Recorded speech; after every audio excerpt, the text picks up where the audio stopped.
Pag-aaral sa ating mga batas. Libre, walang bayad. Hashtag may batas pala.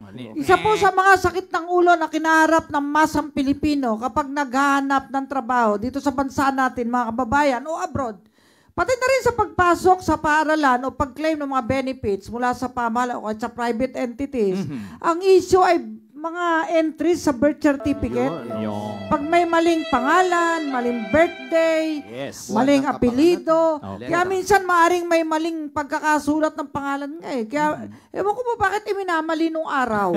Dapat itama agad. Chikin nyo po pagtanggap nyo ng copy ng birth certificate, chikin nyo bago nyo iparehistro. Kasi piniprepare sa ospital yan o ng midwife yan eh.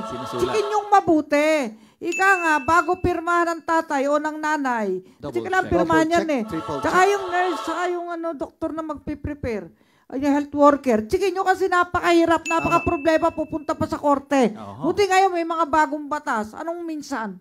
Ito po, minsan maaaring may maling pagkakasulat ng pangalan, mali ang petsa ng kapanganakan, iba ang kasalan at iba pa. At sabi nga ni Chip, ito ay malaking hadlang na mahirap at magastos solusyonan. O subalit, mayroong mas madaling paraan upang ituwid ang mga maling impormasyon sa Certificate of Live Birth nang hindi na pumupunta sa korte. Ipapaalala namin ang batas at proseso tungkol dito. Ano ba yung mas madaling proseso na yan para maliwanagan ang sambayan ng Pilipino na nakamonitor ngayon?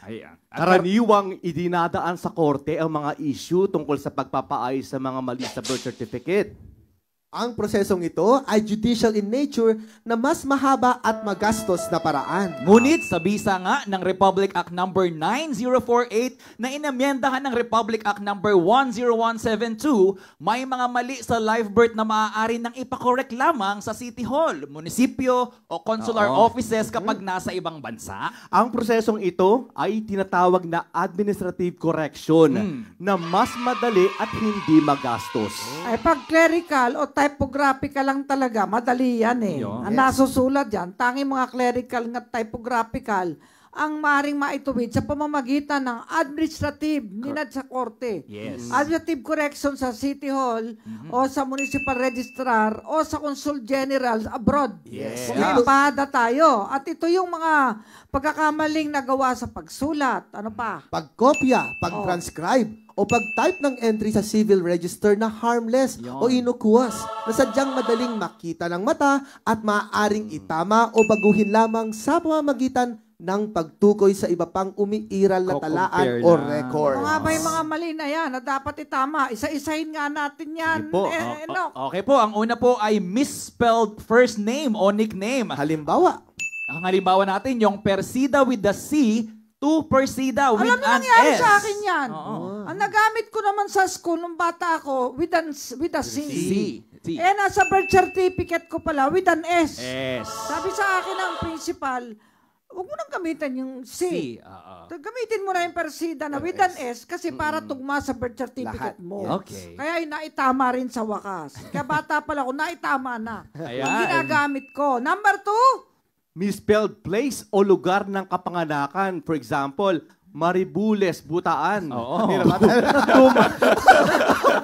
Maribeles, Bataan. Pwede na yan sa civil registrar. Pwede na yun. Mga civil registrar, huwag nang pahirapan yung mahihirap. Maling entry sa araw o buwan ng kapanganakan. Halimbawa, July 18 to August 15.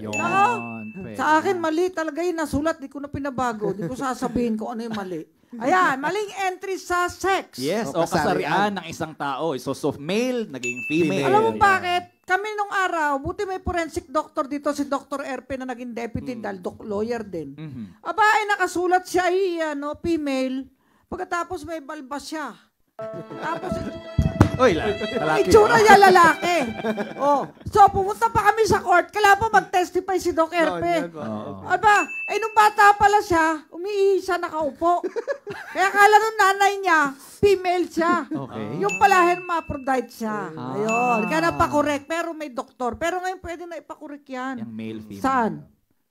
sa civil, civil registrar o local civil Kung registrar. O yan, po, dahil kung ha, saan mga kababayan, nakarehistro. hindi nyo alam bago yan. Ano Ito na, Republic ito na Act po. yun? Ulitin mo nga. Republic RA Act number 9048 as amended by RA 10172. Ayan, RA 10172. Ayan, swerte yung mga nakaantabay. Sige, sino at saan pwede magpakorek? Ayan, ang sinumang tao na may direkta at personal na interes sa pagwawasto ng isang clerical or typographical error sa isang entry sa Livebirth ay maaaring personal na maghain ng isang verified petition sa lokal na tanggapan ng civil registry kung saan nairehistro ang kapanganakan. Halimbawa, kung ang place of birth mo ay sa Quezon City at nairehistro ang iyong kapanganakan sa Quezon City Civil Registry, dito ka sa nasabing opisina magpapawasto ng iyong live birth. Ayan, saan pa?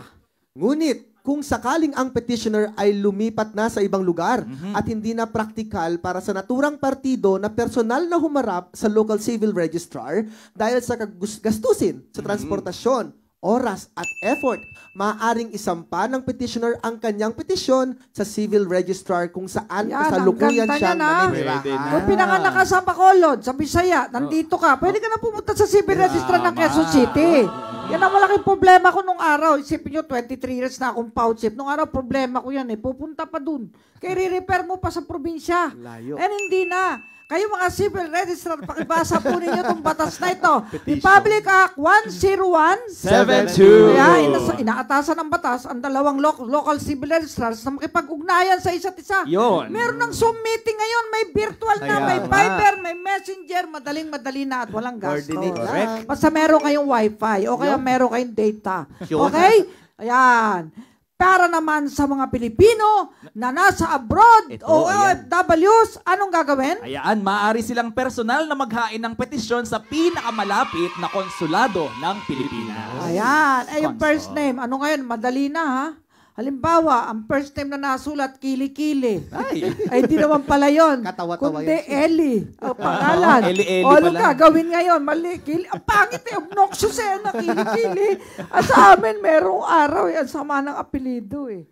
Talagang di na niya pinapalitan. Kahiya-hiya. Eh, wag na nga. Oo. Bawal na pala mag-quote ng bad words. Pero okay na yun. Sige na, tuloy. Ito po, pinahihintulutan na ng RA number 9048 ang change of first name or nickname sa pamamagitan ng administratibong proseso sa mga sumusunod na kaso. Una, ang first name o palayaw ay katawa-tawa.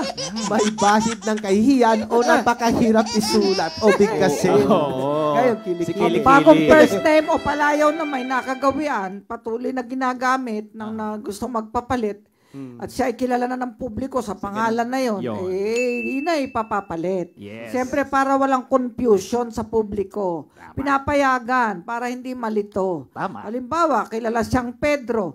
Ang nasulat sa birth certificate ay Peter. O pareho-reho. So, yun, pwedeng gamitin yung Pedro, palitan. Ayan, pagbigyan natin, civil registrar, kung saan pwedeng maginawahan Yes. ang ating mga kababayan. Kaya ang ating kongreso ay masipag gumawa ng batas.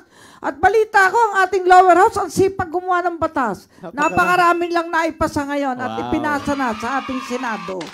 Sisipag din naman yung mga senador natin sa aking pagkaalam. Okay? At magkano ba gastos dyan sa civil registrar? Ayan, ayon po sa Implementing Rules and Regulations Mahal o pala. IRR, pinahihintulutan na mangolekta ang civil registrar sa bawat petitioner ng halagang 3,000 upang maiwasto ang araw o buwan ng kapanganakan Pwede o ba sex sagutin na ni Mayor o yan? kasarian. Kung may 3,000, pondo, no? local, ano kawawa naman. Paano kung Malaki kakainin rin lang yun. ay wala? Baka Kamasahe pa. O kawawa naman. O dapat Ayan. yan merong ano yan, exception to Meron, Chief. indigence. Meron po. Opo. Oh, yan, meron pala, Tingnan natin. meron. Sige na, Ayan. tuloy-tuloy, meron. Sa petition naman Bo, po na ang galing nga, may sali na naman ang pau dyan. Yeah. Kaya sa petition naman na nayayin sa console, magkano sa Oo. abroad? $150 naman po o katumbas na halaga sa local currency para sa pagwawasto ng clerical o typographical error. Samantala, Ang isang indigent na petitioner gaya po ng mga kliyente po ng Public Attorney's Office ay libre Yeah! at walang bayan. very good! Yeah, wala naman pala eh. May, mo? Basta Naisip ko, indigent. kawawa naman yung mahihirap. Kaya talagang may Public Attorney's Office. At alam nyo ba sino nagtayo ng PAW?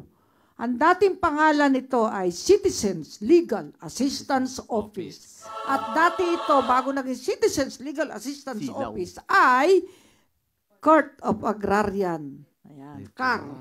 O, yan. So, ang nagtatagpo nito ay si former President Ferdinand Marcos Sr. Tapos, nung pumasok na si Tita Cory, 1987, sa Revised Administrative Code of 1987, yung silaw, CLAW, Citizen Office, pinalitan ng PAW.